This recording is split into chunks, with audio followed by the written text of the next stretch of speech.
உத்தரமேரூரில் ஒருங்கிணைந்த விடுதலை சிறுத்தைகள் கட்சியின் நிர்வாகிகளுக்கான செயற்குழு கூட்டமானது மாவட்ட செயலாளர் எழிலரசு தலைமையில் இன்று நடைபெற்றது. காஞ்சிபுரம் மாவட்டம் உத்தரமேரூர் சட்டமன்ற தொகுதி விடுதலை சிறுத்தைகள் கட்சியின் ஒருங்கிணைந்த நிர்வாகிகளுக்கான செயற்குழு கூட்டமானது மாவட்ட செயலாளர் தீபா எழிலரசு தலைமையில் தனியார் திருமண மண்டபத்தில் இன்று நடைபெற்றது. இக்கூட்டத்தில் விடுதலை சிறுத்தைகள் கட்சியின் தொகுதி பொறுப்பாளர் ஜெயந்தி கலந்து கொண்டு கட்சியின் நிர்வாகிகளுடன் சிறப்புரையாற்றினார்.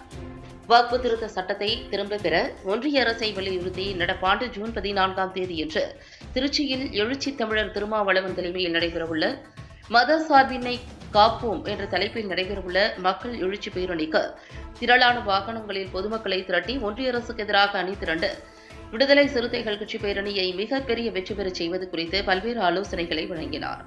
இந்நிகழ்வின் போது சமுதாய போராளியும் சமூக சேவகருமான அறிவழகன் விடுதலை சிறுத்தைகள் கட்சியில் தன்னை இணைத்துக் கொண்டார்.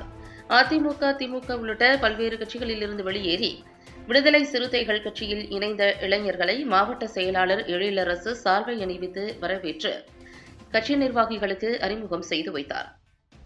செயற்குழு கூட்டத்தில் உத்தரமேரூர் ஒன்றிய செயலாளர்கள் வின்சன், தினேஷ், நகர செயலாளர் கவியரசு உட்பட விடுதலை சிறுத்தைகள் கட்சியைச் சேர்ந்த நிர்வாகிகள் பலர் பங்கேற்றனர்.